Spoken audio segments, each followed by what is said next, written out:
portes des usines, nos voix de prolétaires qui disent y en a marre, marre de se lever tous les jours à 5 heures pour prendre un car, un train, parqué comme du bétail, marre de la machine qui nous saoule la tête, marre du cheffaillon, du chrono qui nous crève, marre de la vie d'esclave, de la vie de misère.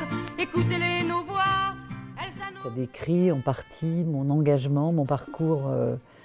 Le départ, c'est mai 68, donc la prise de conscience d'un certain nombre de choses pour des raisons précises. Et ensuite, la poursuite de cette lutte pour les libertés, pour l'égalité sociale, la justice, etc.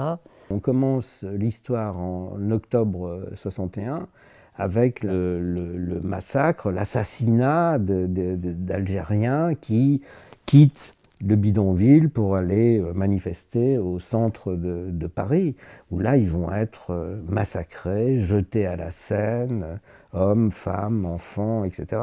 Donc tout ça, ce sont des indignations aussi, hein, des indignations qui donnent l'énergie de raconter ce genre de choses-là.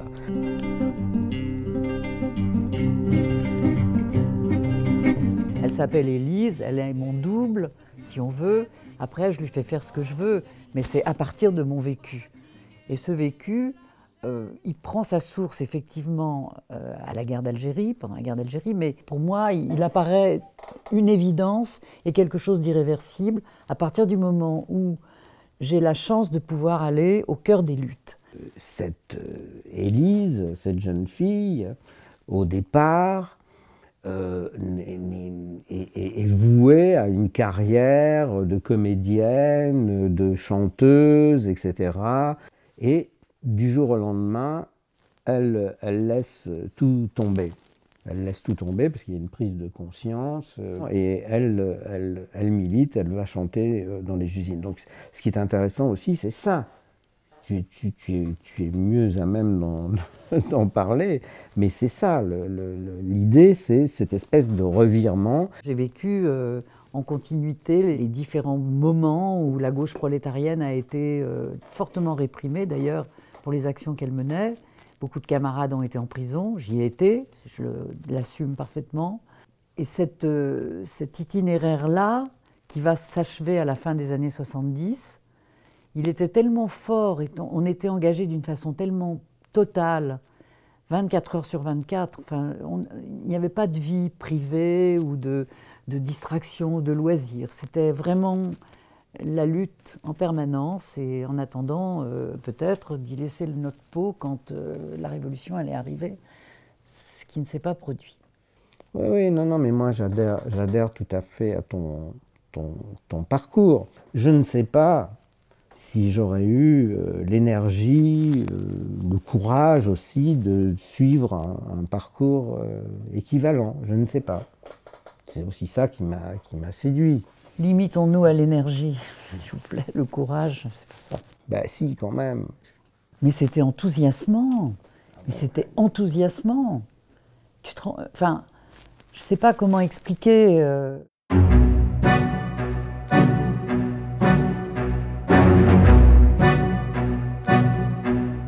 Pendant très longtemps, j'ai dit à Dominique, mais raconte cette histoire, il faut la raconter, etc. Pendant des années, ça a été repoussé, oui, on verra, etc. Puis ça s'est déclenché il y a 2 ans, 3 ans maintenant.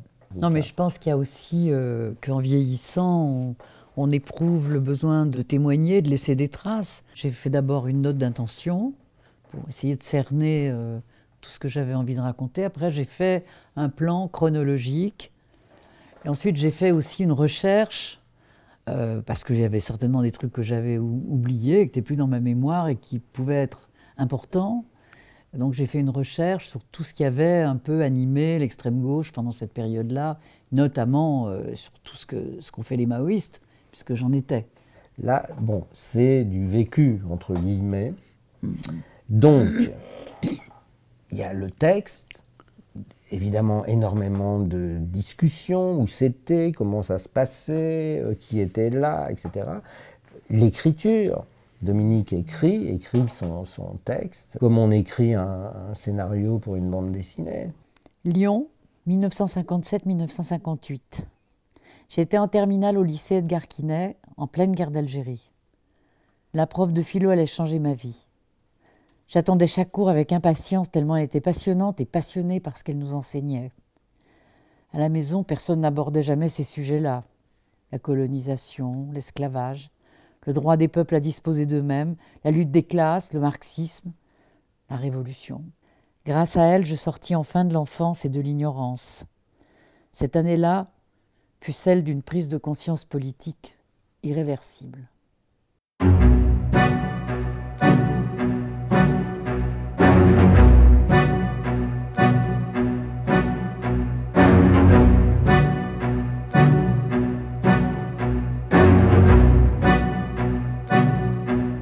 Et Jacques a commencé à dessiner quand j'ai eu fait déjà un certain nombre de pages. Puis après, j'écrivais au fur et à mesure. Il n'a pas chômé, même pendant les vacances. À ça s'ajoutent alors les problèmes techniques de documentation annexes, oui. nécessaires. Donc, je vais puiser ça dans différents bouquins.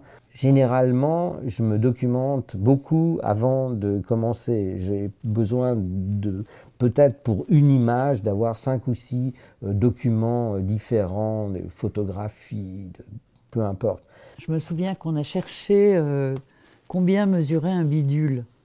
Les bidules, c'était ces longues matraques fines qu'avaient les CRS et qu'avaient après les voltigeurs à moto. Celui qui était derrière, il était debout sur la moto et il avait ce bidule et il ne vous loupait pas. C'est les flics qui appelaient ça un bidule. Oui, et on a cherché la dimension. Parce qu'évidemment, ça ne se dessine pas comme une grosse matraque un peu lourde. C'était beaucoup plus fin. Et on avait trouvé, d'ailleurs, je ne sais plus si on le dit quelque part. La documentation exacte est importante. Elle raconte une histoire. On procède comme ça, on ne peut pas procéder autrement. Donc ça va influencer le cours de votre récit. On ne va pas faire une thèse sur la taille du bidule utilisé par les flics. Non, mais si on parle du bidule et qu'on le représente comme la matraque, comme le tonfa des flics, il y a quelque chose qui ne va pas. Longue matraque de plus d'1 mètre. Quand elle marche dans la rue, la colère, la colère. Quand elle marche dans la rue, la colère, n'a que ses poings nus. Moi, j'écrivais le scénario petit à petit aussi, et je voyais apparaître l'image de ce que je racontais. C'est complètement magique, même si j'ai l'habitude de voir Jacques travailler et de le voir mettre en image des textes. Là, c'était tout d'un coup ma viande. C'était mon histoire. Donc. Je cherche toujours l'histoire, une histoire à raconter. L'histoire, comment parler, comment aborder tel ou tel problème sans ennuyer le lecteur. Il faut raconter une histoire. Donc moi, je cherche toujours l'histoire que je pourrais raconter pour dénoncer tel ou tel problème. C'est ça ma préoccupation. Quand je le regarde, je me dis que j'ai une chance énorme d'avoir pu mettre tout ça sur le papier et que tout ça, et que ça soit toi qui l'ai mis en image. Évidemment, non, c'est une émotion. Mao disait « on a raison de se révolter ». Je dis à la fin de la postface, s'il y avait une citation de Mao à garder, je garderais celle-là. On a toujours raison de se révolter, donc il faut soutenir les révoltes, les résistances à l'ordre, aux injustices, etc., à tout ce qui opprime l'individu, l'être humain. Ça me porte toujours, donc j'ai pas du tout de... C'est pas une page qui est fermée pour moi, mais la transmission m'importe.